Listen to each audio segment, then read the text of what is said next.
Good morning. It is Friday, August 4th, and I am coming to you this morning to talk about gardening. Yes, gardening. I know it's the middle of the gardening season. However, I am going to be talking about getting prepared for gardening next season in 2024. Now, gardening takes preparation. You got to prepare your soil to enhance your soil, and it depends also on what type of gardening you're doing. For me, most of my gardening is organic, and when I say that, I mean my method of fertilizing my plants in my garden and the way I grow my food. Sometimes I'm not able to gather seeds, and so I may buy a start from the store or from online, whether it's a fruit tree or a vegetable or so. And I don't believe they're organic, but for the most part, whatever I do here on my property, it's organic. I do my chicken composting, and as you can see right here, let me just flip the camera around. And this is all natural materials right here. Okay, and I do have a lot of compost. I have compost piles everywhere on my property. And let me just go show you the rest of it. There's another one coming up here. And we also have one that is farther along. This is a huge one that I need to turn at some point. But yeah, I have compost everywhere. And so we're taking all that preparation into consideration. I usually start in the fall. Even though I do a fall garden, I do prepare also for my garden for the following season. And that also comes with your alignment of your garden, where you want to grow certain things. And you kind of plan and you map out what you want to grow where. I don't grow the same things at the same spot every year. And that's because, just personal preference. It has nothing to do with the depletion of the soil because I always prepare my soil the year before, and I always add my chicken compost and my composted natural materials to that to enhance my soil in the fall time. So it will be ready for the spring and for gardening season the following year. Another thing is you want to plan out what you actually want to plant. Whether it's fruits, whether it's ground provision like sweet potatoes or the white potatoes, whether it's yams, or whether it's even herbs or flowers. You just want to make sure that you have somewhere where you can source those starts or those seeds while it's early so you can get an early start and you can actually plan adequately for your gardening season the next year. Now right here I have a package that I received. I don't want to show my address on it, but it's my preparation for next year's season. And what I really want to grow next year is more so a garden where I can grow a lot of the foods that I can store up, not necessarily preserve or freeze, but to store up that they would last longer. I did that this year and it's doing great, and I'm going to do it in a bigger capacity next year because for the way things are going and how rapidly things are declining as far as the weather and how your garden thrives, the rain, we had tons of, like in the springtime, we had no rain. But as soon as June and July and August hit, all we're getting is heavy downpours, flooding, and all that stuff. And it really the weather hindered my garden this year. So I'm kind of sort of planning, around that with that in mind that this is possible again. It can even get worse. If it gets better, then fine for me. I'll be prepared for it. But at the same time, I want to make sure that I have the things that I would need to grow and food that I have I can store up without needing preservation or freezing electricity to freeze it because we have lost power one time so far this year and we had to turn our generator on, but at the same time I don't want to have to depend on a generator because with that you would have to use gas. And I do have my meats because I raise my chickens and my turkeys, and we use that for our meat. But at the same time, if I can minimize the usage of a generator in a situation where we have no power, then it'll be better if I can just worry about the meats that I have and run the generator just for the meat. I know I can also can the meat, but I have my preference. I'd rather not can it. I mean, if I have to, I will, but I haven't canned any meat yet. And yes, I am a canner. I can my produce, a lot of my produce, but at the same time, I don't want to solely depend on, you know, canning or any one thing or freezing or whatever it is. So, with that said, I am just going to show you that this garden that I have here growing, this is all going to be, I think I'm going to change this around for next year.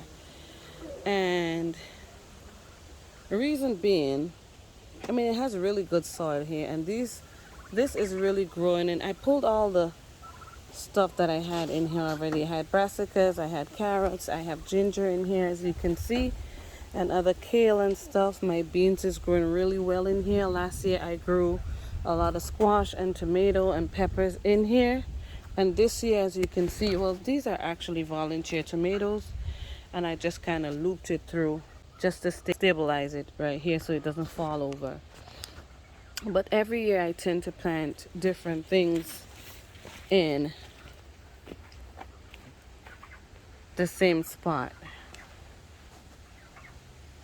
and so far they've been doing well. It's just the practice I use to grow my garden, but I'm not sure what I'm going to do with this spot as yet. But I actually know what I want to plant, and I know what would thrive well in here. And that's the thing about changing around your plants in your garden. You would actually see what works best for you in those areas. And back here don't get a whole lot of sun, and it's good to have the brassicas and the cooler weather crops back here, and they thrive back here. So I'm taking all of this into consideration. It's just best if you actually know what grows well in which area.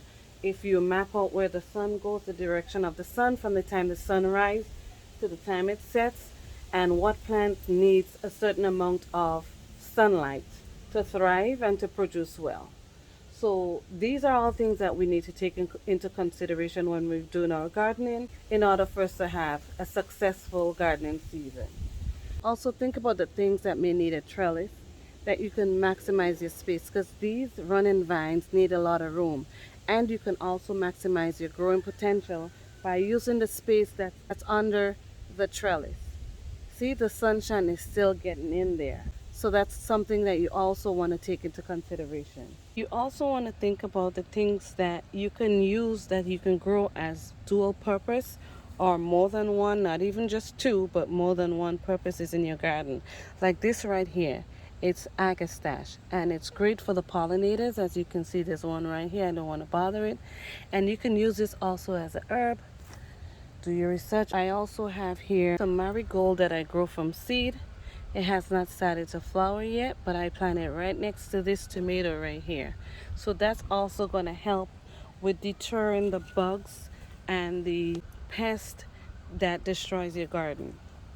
I'm not saying it's going to eliminate it all the way, but it actually is going to help, and you can use those also as food. Right here I have some cornflower. All through here it's just herbs. Even right here, this is another variety of agastache. I have cucumbers coming in right here on this vine. I have okras in here. And it really helps if you can grow your garden that way, where you can use everything you plant in your garden. You can actually use it, whether it's to make things like skin products, whether it's to use as herbs for maintenance medicine, or whatever you choose to do. It's up to the individual, but I think it's better that you do something that it would actually make sense, because right now, with the way the weather is, we are actually buying time when we're gardening, because good weather for gardening is not promised, and we just have to work sometimes with the short growing period that we have. As you can see right here, also I have some more cornflowers, and it seems like the vining plants are just crowding it out, but they are perennials. They are going to come back every year. And that's another thing too. You want to make sure when you're doing planting like that, you try to do perennials. And even if you want to move it in the future, you can also do that, so it doesn't matter. I also planted some sunflowers in here, and this is good for the pollinators. And you can also use the seeds, and I have different varieties of that. Let me show you. I also have a big old mammoth sunflower right here, and I don't just plant it in one spot in my garden that I grew from seeds that I started indoors. So all throughout this garden we have beneficial plants, and I situated it in a way that it'll be workable for me.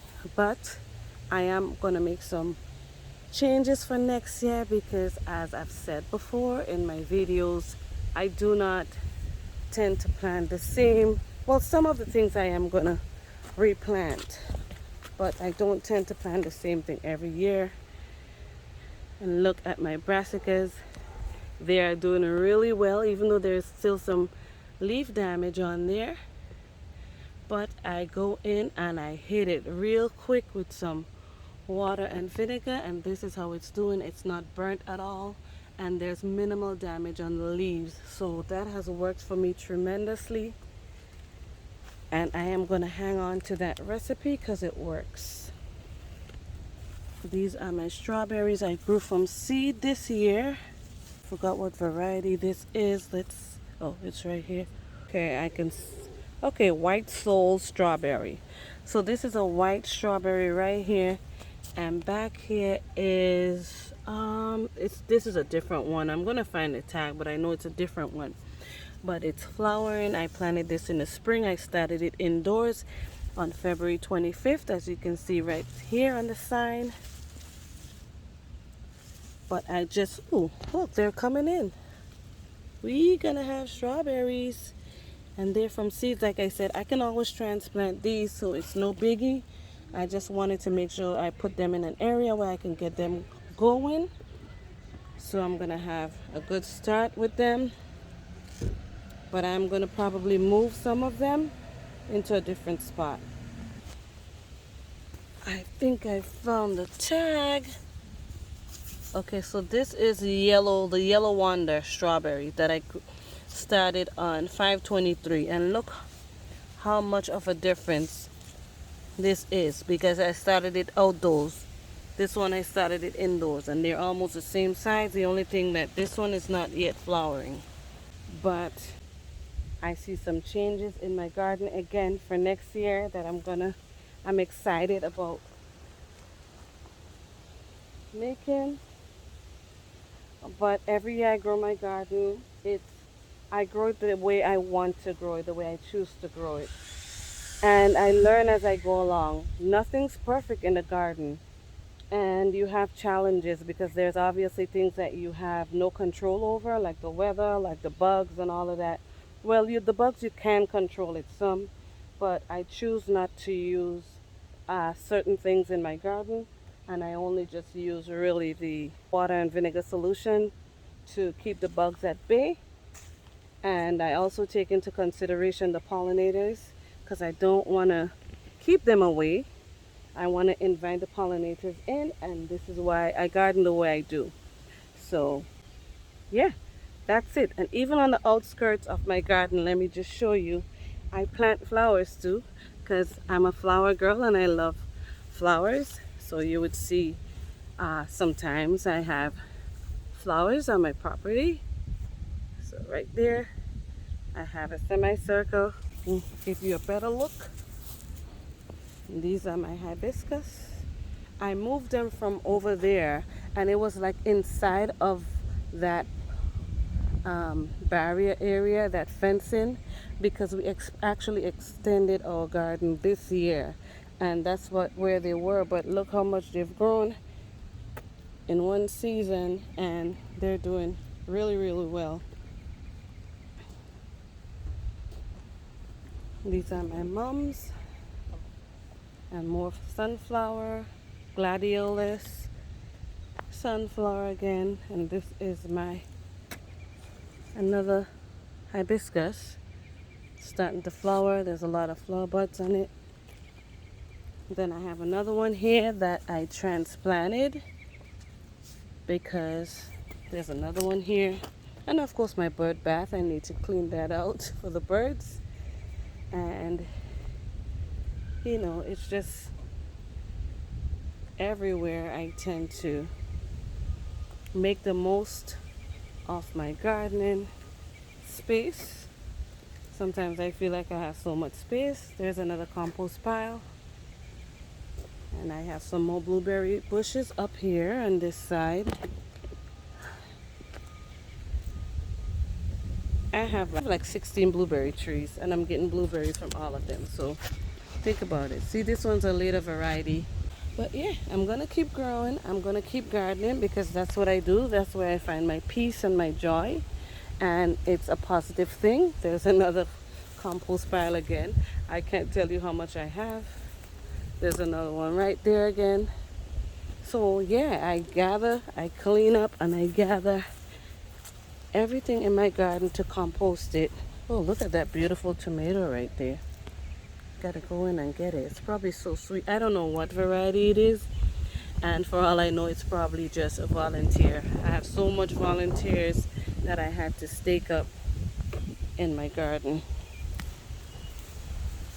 But yeah. Let's see how my eggplants are doing. So this is just to encourage anyone who's planning a garden, anyone who's gardening and haven't taken these things into consideration. I am happy to come on here and share this with you. We are about to get some showers today and it's already drizzling. So I need to gather my stuff and get in where it's nice and dry. So until then, happy gardening. Take some time and make preparation for next year's season. Gather your seeds. You can never have enough seeds, whether you buy them or whether you gather them from whatever you're growing in your garden. Gather your seeds and store them up, because as far as I see the way things are going, I thought about for this year, what if certain things that I'm growing has not come into maturity and I'm not able to get seeds from those, then what would happen? You know what I mean? So we have to take all these things into consideration when we see what's going on. I hope you enjoy this video and I hope you find this video helpful and encouraging. And as always, thank you for watching and I'll see you again next time right here on Fifi's Journey.